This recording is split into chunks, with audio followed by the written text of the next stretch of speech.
Before we rip the lid off this Aussie political disaster, let me just say this loud and clear. The coalition is crumbling from the inside, and the bloke behind the chaos? He's still smiling for the cameras, like nothing's gone wrong. David Littleproud, mate, what the hell are you doing? You've got your own team calling you out on live telly. You've got voters scratching their heads, and meanwhile, Labor's sitting back, feet up, watching you implode.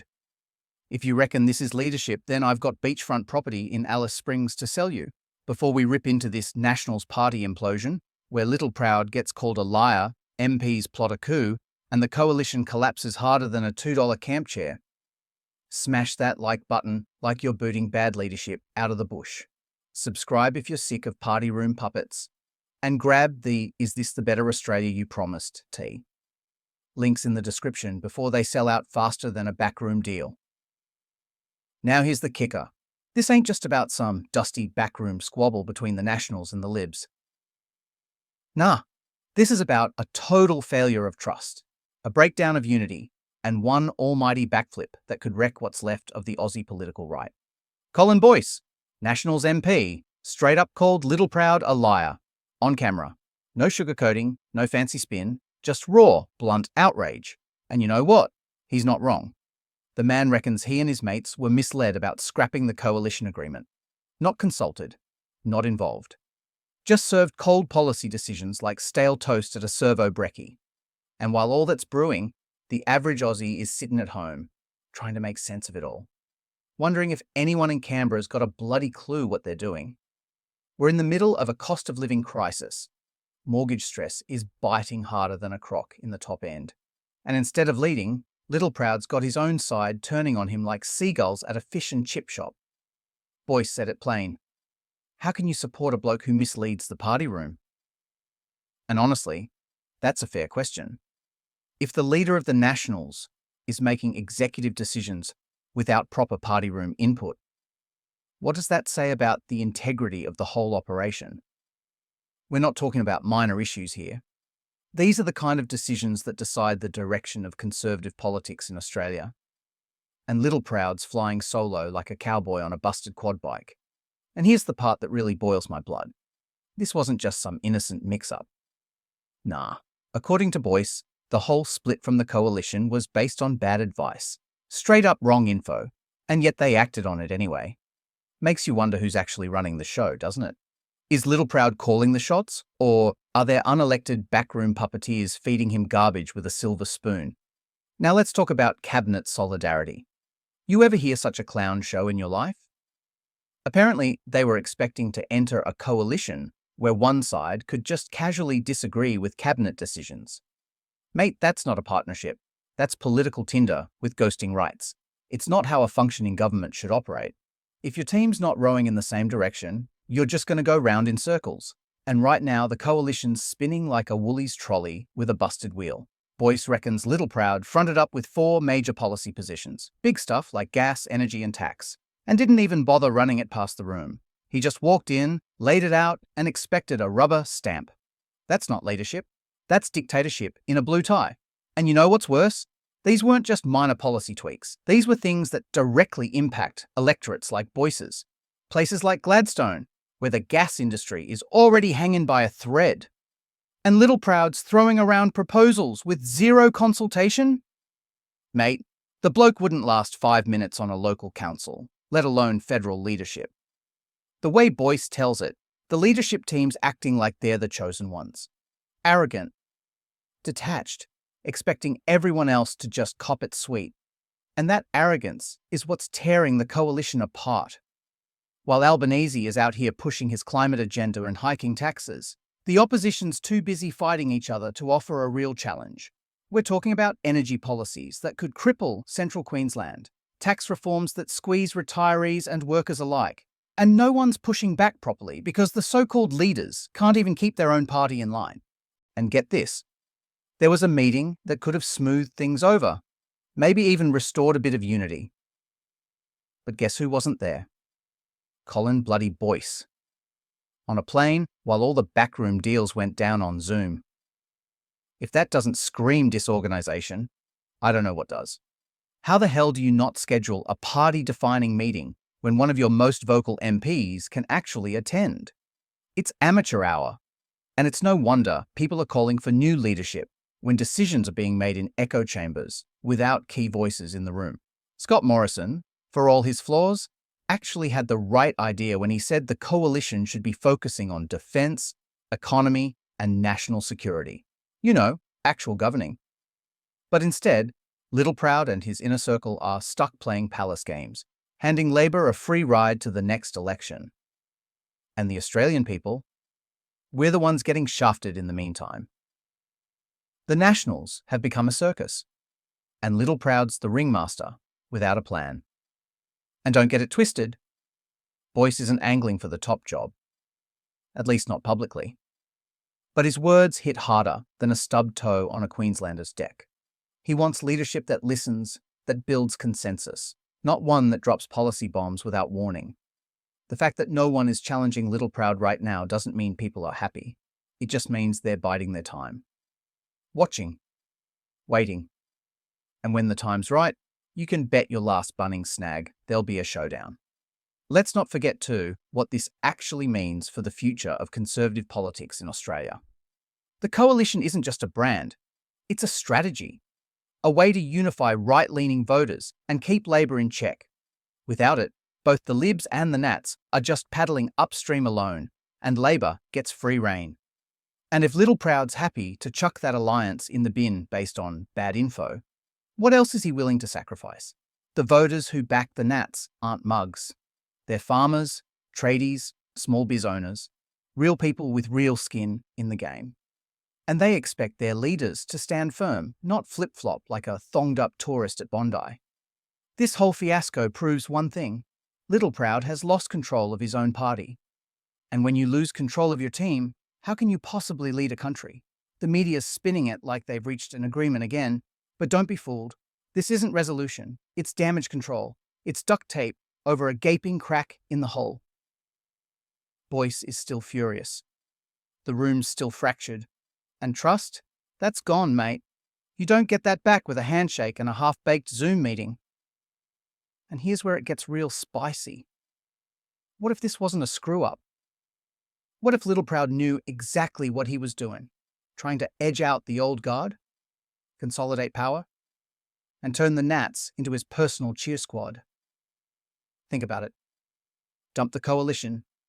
Reshape the party. Silence dissent. Sound familiar? That's not politics, that's a coup in a country pub.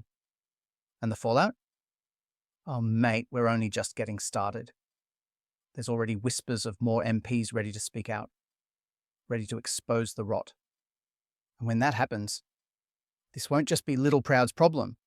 It'll be a full-blown reckoning for the entire coalition. The kind of scandal that sends shockwaves through every electorate from Western Australia to the bush towns of New South Wales. So if you're watching this and thinking, it's all just polydrama, think again. This affects your power bill, your rent, your job security, and the kind of Australia your kids will inherit. And if we let this kind of leadership slide, what kind of precedent does that set? That a bloke can lie to his team, blow up alliances, and still keep his seat warm? Nah, stuff that. It's time we call it for what it is. A betrayal of trust, plain and simple. And I haven't even told you the worst part yet. I'm talking leaked conversations, blindside deals with industry fat cats, and plans to overhaul the party structure from the inside. If you thought this was messy already, strap yourself in, because what's coming next will make this look like a Sunday Arvo Barbie. But I want to hear from you. Do you reckon Littleproud's time is up? Should the Nats turf him before he drags the whole party down with him? Drop a comment, fire up the debate, and if you're as pissed off as I am, hit that bloody like button and make some noise. The truth bomb's about to drop will have Canberra shaking harder than a servo pie in a tradie's lunchbox. You ready? Let's dive into the political bin fire that David Littleproud's quietly hoping you don't look too closely at. But guess what, mate? We're looking hard. So remember how we said it was all based on bad advice? Yeah, nah, that wasn't some innocent mix-up. There's growing chatter that this so-called bad advice was part of a backroom push to rewire the Nationals from the top down. Word on the street is Littleproud's been playing chess while the rest of his party's been playing checkers, trying to sideline traditional nationals' voices in favor of shiny inner-city appeal. Think slick policy docs, corporate lingo, and not a single Akuba in sight. But here's the kicker. This wasn't about modernizing. Nah, this was about clearing out the old bushies, the ones who actually give a damn about rural Australia. You know, the backbone of the party. The ones who built the Nationals into something that meant something. And now, they're being treated like leftovers at a Sunday roast. One by one, senior Nats are being pushed to the edge, gagged, or just plain ignored. If you don't toe Littleproud's urban light line, you're on the outer faster than a drunk uncle at a wedding. We've had leaks from inside party meetings, with one staffer saying, and I quote, "He's not interested in the bush anymore. He wants to play big city politics." Excuse me? The Nationals not interested in the bush? That's like the Wiggles not being into fruit salad. Absolutely bonkers. And you want to talk about drama? There's whispers, and I mean serious whispers, that Littleproud's got a few mates in high corporate places. One of them? A top executive from a gas giant who just happens to be chuffed with how conveniently aligned the Nationals' new energy policies are with their profit margins. Funny that. Meanwhile, real communities in Queensland are getting steamrolled by policies they had no say in. Local industries getting shafted. Workers left in the dust. All while boardroom blokes in Sydney sip their lattes and pat themselves on the back. And let's not pretend this is all just internal bickering. No. This is the sort of rot that undermines democracy itself. Because when a party leader starts making deals behind closed doors, ignoring his own MPs, and using public policy to grease private palms, you've got more than just a leadership problem. You've got a bloody crisis. Boyce might have been the first to speak out, but trust me, he won't be the last. There are at least 4 other Nationals MPs reportedly fuming. They're just waiting for the right moment to go public. Some are even considering crossing the floor or worse, starting a breakaway party. Yep, you heard it here first. A potential rural revolt from inside the party that was built for rural Aussies. How's that for irony? One source I spoke to, a long-serving regional campaigner, said the base is cracking, that voters in places like Rockhampton, Dubbo and Tamworth are already feeling betrayed. They're seeing a Nationals party that's lost its spine. That talks big about standing up for the bush, but folds like a cheap Bunnings chair the minute city donors come calling. And when those voters lose faith, it's over. That's not just a bad election result. That's extinction-level damage. Oh, and here's the part that'll make your blood boil. Guess who's loving this implosion? The Greens. That's right. While the Nats are busy self-sabotaging, the Greens are sliding into regional seats with promises of clean energy jobs, housing reform and community funding. And people are listening. Because when the so-called party of the bush won't even fight for its own, you leave the door wide open for someone else to walk in. Back in Parliament House, things are getting downright Shakespearean. Late-night texts, MPs ducking out of meetings, allegiances shifting like sand. There's talk of a shadow leader quietly rallying support for a coup. Someone who's had enough of Littleproud's ego trip and wants to bring the party back to its roots. I can't name names yet, but let's just say they've been around the traps a while and they've still got serious pull in the room. And here's where it gets real juicy. There's allegedly a secret memo circulated between select Nationals MPs outlining exactly how Littleproud could be rolled, step by step, like a dodgy Bunnings how-to guide on political assassination. And if that document leaks, it'll be an earthquake in Australian politics, the kind that ends careers and topples long-held power structures. You won't read about that on the ABC, but it's bubbling under the surface like a busted stormwater drain in summer. Littleproud's public image is all smiles and sound bites, but behind closed doors, insiders say he's ruthless, controlling, obsessively managing who gets airtime and who gets frozen out. Classic damage control tactics. But the problem is, the damage is already done, the genie's out of the bottle, and the party room knows it. Meanwhile, the Liberal Party is sitting across the aisle, watching this circus unfold and quietly weighing their options. Don't be shocked if, in the next few months, we start hearing whispers of a formal split. Yep, the coalition, the political marriage that's kept the right afloat for decades, could be heading for a divorce. The Libs reckon the Nats are dead weight. The Nats reckon the Libs are too woke. And the voters? They're stuck in the middle, wondering if anyone gives a toss about their actual lives. If that split happens, it'll change Australian politics forever. No more shared campaigns, no more joint policies, no more pretending they actually like each other. Just a full-blown breakup, with all the messy custody battles over rural seats and marginal electorates. The big winners? Labor, obviously, and the minor parties, because chaos always makes room for someone new to step in. Now, if you're watching all this thinking, it can't get worse, hold your beer, because there's one last bombshell. A leaked phone call between a senior National staffer and a lobbyist, where they allegedly discuss ways to reframe energy policy to keep donors happy, even if it means misleading the party base. That call exists. Multiple sources confirm it. And if it gets out, it's not just Littleproud who'll be in the firing line. It'll be a full-on federal inquiry. Trust me, Canberra's already lawyering up. So where does that leave us?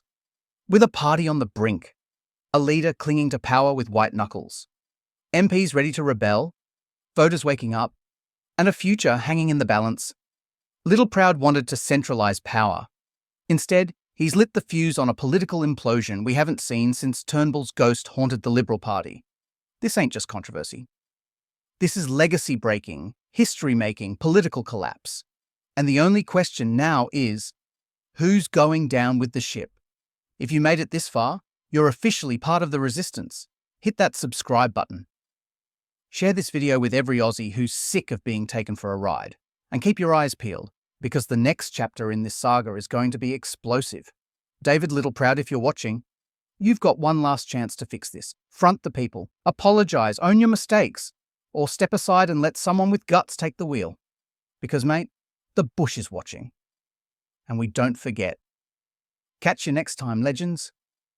Stay loud, stay awake, and never ever stop asking, is this the better Australia they promised?